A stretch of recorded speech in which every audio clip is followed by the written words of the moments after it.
Andy Ice from the Mosh Pit. Andy, Hiran, thank you How so are you much. doing? I'm very great. We're very fortunate at Ice from the Mosh Pit because tomorrow is our first anniversary. Oh, nice. Happy So, anniversary. Thank you. So, yes, me and my wife took upon ourselves last year to do this ourselves. And you are one of our anniversary weekend shows. Awesome. Thank you. First of all, I've got to say, how does it feel coming straight off stage? You've been off about half an hour or so. How did it feel? Good? Feels good, yeah. Things... first show for, these kind of things, it's always a little rushed. You feel a little rushed, pressure, all that stuff.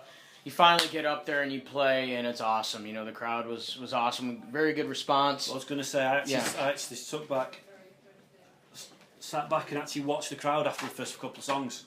Because, obviously, knowing you guys, knowing the album, and everything else, I thought, I'm going to actually see what the crowd's reaction is. Yeah, yeah. Because for you, it's the first time you guys are in the UK. Mm-hmm, yep. You've got Download coming up.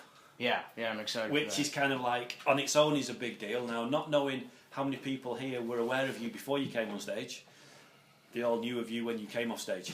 The crowd seemed to be with you all the way through your set. Absolutely, yeah, it was awesome. Even at the end, because, no offence to Miss Mary when they've just come off stage, but even though there was more in the audience, they didn't seem to have that same reaction when you guys were on. And it kind of was just so nice just to see for you guys that it's going down ever so well. Yeah, no, I appreciate that. You never know, especially going to new places, you don't know how people are going to react to it. So, a lot of people seem to be watching but paying attention. It's not like anyone was looking the other way. It's like people were watching what we were doing, and we had a really good reaction after each song, and it was awesome, man. I mean, it's cool to come into a whole new place a whole new place and play to a crowd that responds really well. Yeah. And even also having, a few people that know who we are, too. So. Well, that's it. I mean, it's a nice feeling that people actually knew of you, and they'd obviously seen the Download announcement, seen everything, and more people came to see you for that reason. Yeah, that's awesome. So, obviously, you've got numerous dates so far of the tour. How have they all gone? They all gone well? Yeah. I've seen all the comments on Facebook and everything. It seems to have gone well for your first. I mean, is this your first tour overseas from United States? It's yes. First time anywhere. First. I mean, the only time we've been out of the country is Canada, which is right over the border for us. So this is the first time overseas, and we started off in Dublin, and we did Belfast, and those gigs went great. And I'm looking forward to all these gigs here in the UK, and we're going over to Germany and Belgium, and do the rest of the Europe. Yeah, it's awesome, man. And we've been waiting for a long time to come over here, so it's awesome to finally be over here, especially with Trivium, Killswitch, and Miss May. These bands that do hell of a bill to be on. It is. I mean, when I did the email interview, guys, because the people who know of the website, it must have been about 6 months ago when we did. It was prior to the War of Wheels release. Mm-hmm. And you didn't actually know officially that you had anything to come over to the UK, because one of the comments on the email interview was, we hope to come over soon. Yeah. And then within those 6 months, War of Wheels has come out. It seems to have gone down ever so well. You've been getting such good feedback all over Europe, basically. Yeah. Everywhere it's been. I mean, it's been charting. It's been everywhere. One thing I normally do with these interviews is I always say, is there any one track of War of Wheels that people that don't know of you yet? I mean, when you get to Download, they're gonna know of you. There's no two ways about that. And the fans that have been here today, they know of you. I have my own personal favourites and various things. But is there any one track that you would say to people to go away to listen to that would epitomise Battlecross as a band? Absolutely, I would say Flesh and Bone is the track. That's what I was thinking of personally. It's got everything. Even when you've got the breakdowns and the riffage in the middle, you don't lose anything. You can it's that breather that. Get ready. Yep. Off we go again. Exactly. Full pace, heavy, brutal, always in there. I like to think of it as our push-pull-destroy of this record. I just feel like it's one of those tracks that showcases everything that we kind of, embody as a band. And so, that track to me it's number one, it's really fun to play. Two, it just seems to really get the crowd moving. And it's just an overall good track. And I remember even the pre-production before when we were writing the album, and that was one of Tony's songs that he was working on, and he showed us that track, and I was just like, holy shit, like, oh my god, and then you listen to the final product, and it's cool, man. It's definitely one of those tracks that seems to hit everyone pretty. Yeah, I was gonna say, because sometimes when you do the pre-production for the albums and all that, on all the songwriting and everything, sometimes when you go to the studio, it's what you want to do, but you can't recreate it live. Right. Whereas for the Nowhere, it's bang on. the way the studio production seems to be, and the light ons bang on each time. It's the same thing, and it was an honour and a privilege to actually see it played as I know it, because obviously I don't know it any other way. Thank you. So it was ever so nice to see. Now let's move on. Obviously, by the time you've gone all these dates in Europe, you've got the immense download. Mm-hmm. You're aware of the history of download, aren't you? And yeah, absolutely. Yeah.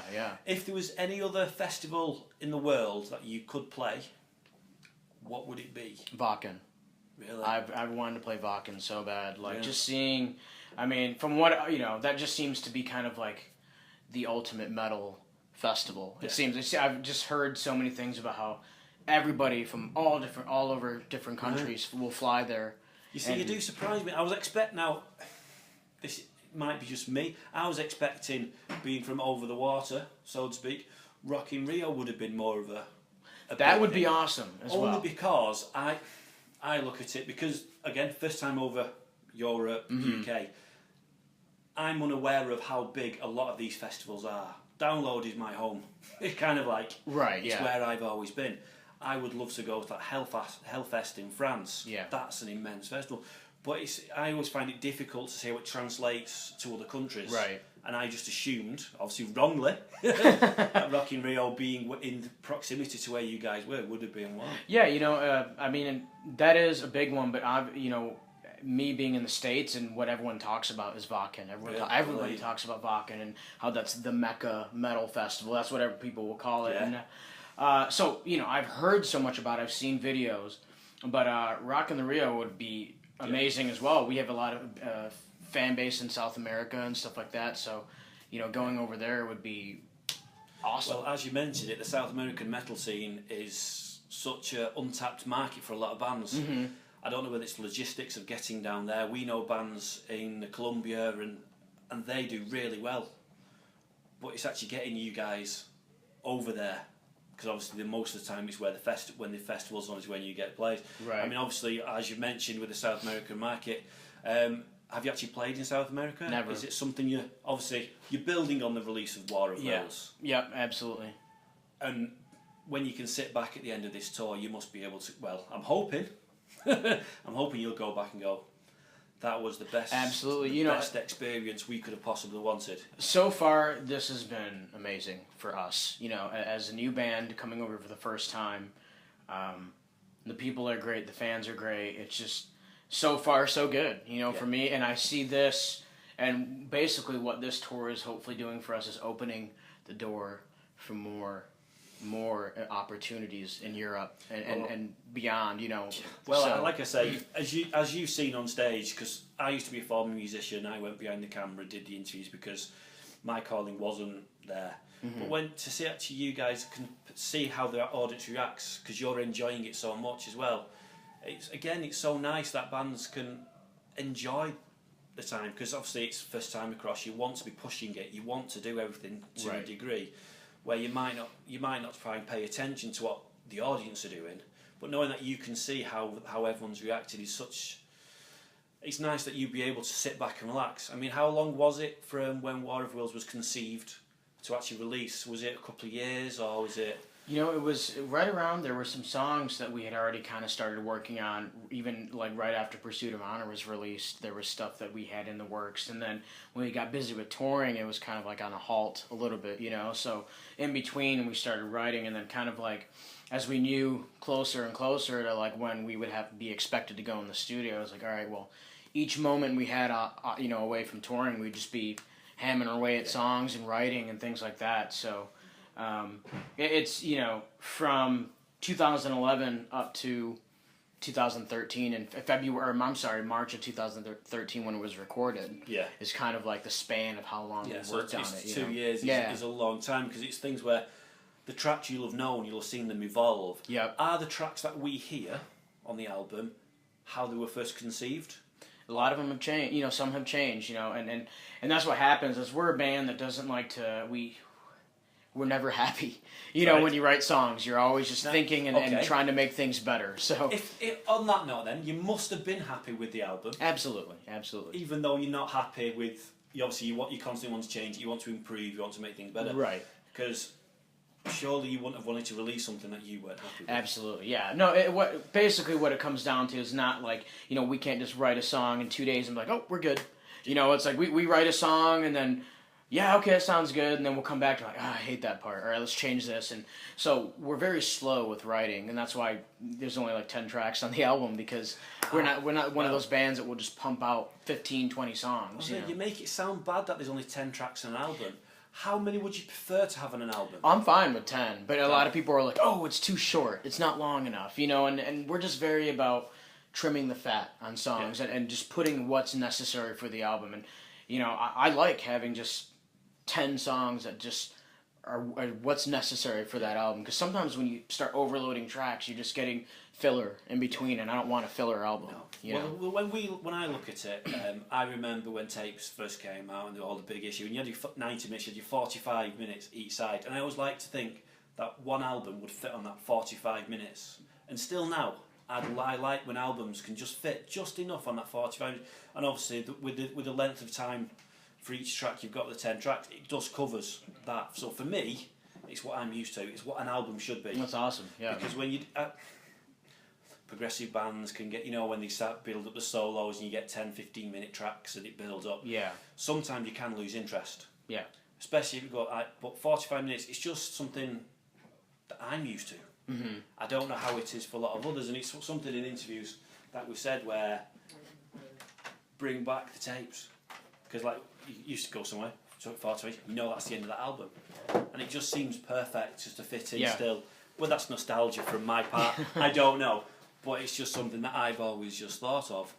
So, moving on, with the download, obviously for the UK fans that I've seen, with it being such a prestigious festival in this country, how did that come about for you guys? Was that something completely out of the blue, or is it... well, we had, once we had secured our European agent, Paul Ryan, he basically, we were kind of reaching out to see what we could do. So actually, I think the festivals kind of came about before this tour. Right. So we had heard about it. So we, again, you can only release it when the festivals decide it's the time to right, release exactly. it. And what we were also hoping is that slowly and by surely, doing these other shows and building up hype, that other festivals would kind of jump on and say, yeah, let's have Battlecross. Let's have Battlecross. And thank you. And especially with doing this tour, we're kind of hoping that more festivals we're going to open their eyes to us and bring us over. So, but yeah, when we heard the news, we're like, yes, that's a huge festival to be a part of. So, I mean, it was so exciting just to know that we're going to go, play that festival, and on top of that, have Grass Pop and Nova Rock, and just being a part of those and just having your name on there is just exposure enough. Yeah, no matter where you are on that bill, just having your name on that poster is enough. When you guys finish this European tour, is there much of a break before you go to the festivals? We have another US tour right after this, so we have like a week off when we come back, and then we go out with Protest the Hero. Just get the jet lag out of the way. Yeah, exactly. So we go out with Protest the Hero, and then we're, I believe, doing a couple dates in May with Killswitch in the States. Right. And then after that, I think there'll be a little bit of a break. I think we're doing the New England Metal Hardcore Festival in April.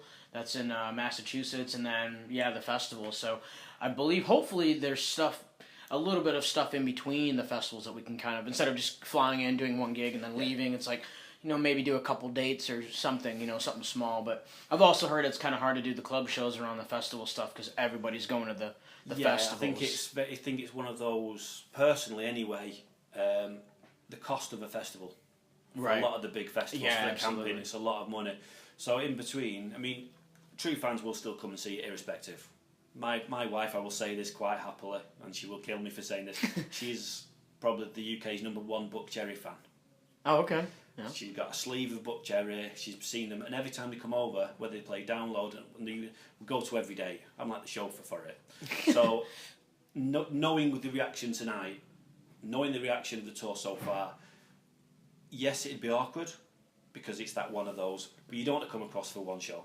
You want to come across for a couple of shows. Yeah, absolutely. And you're still going to get the people there. And don't forget, not everyone can afford to go to festivals, so you should. So it's something that I know logistically would be not feasible to do one show, but hopefully stay in the back of this. Yeah, absolutely. Well, I mean, I hope so. Anyway, like I said, I'd be wanting you guys to come back. It's nice to see the actual motivation, the actual fresh energy on stage that you guys are still portraying, because the album's so fresh. It's out there that it was just such a nice feeling just to be able to sit back and watch it. Thank you. And it's not often. I'll be honest. It's not often I can actually say that. Because being a press, as you can imagine, it's like you on stage. You might not get to see every band you want to see at a festival. You might just fly in, fly out, and move around. For me, it's the same as press. We get to do so many interviews, so many people we don't see. That coming to nights like this, where I've literally come for you guys. No offense, Trivium's Kill Switch, love them to pieces. But my purpose of tonight was for you, because I'm on your guest list, to come to you guys to make sure I got the interview done, to see how things are going with you. And it's so nice that I can actually see that. I appreciate it. Thank you. I mean, hopefully we didn't disappoint you. So. No, like I said, I can say it hand on heart that you didn't disappoint me, because I was able to sit back and see the enjoyment on the crowd's face, which I can then, when I go and write up, put the interview up, do it with the pictures and everything, we can bombard people and say, do you remember this band? Come and check out what they've got to say. That's awesome. And then hopefully we can build everything. Yeah, absolutely. And we can get you back. Yeah, I mean, many times. This definitely will not be the last time, especially with how things are going. So I only see seeing us coming over way more. So this is great. I mean, that's why we're so glad that we get an opportunity with Killswitch and Trivium and Miss May, because they're bringing in this large crowd for us. So we're very fortunate. Most bands come over. You know, especially when you're starting out, most bands don't get that opportunity to come over to Europe and play these big gigs. So. In the US, what's an average attendance for a crowd you've normally done?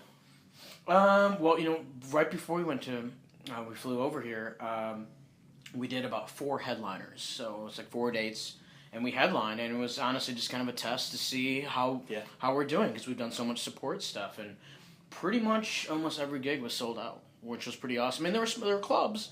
But I mean, the attendance was roughly 300 people in these clubs. So I mean, it's you can tell that when they're coming for you, it's incredible. I was going to say, because that's the test for everyone. Yeah.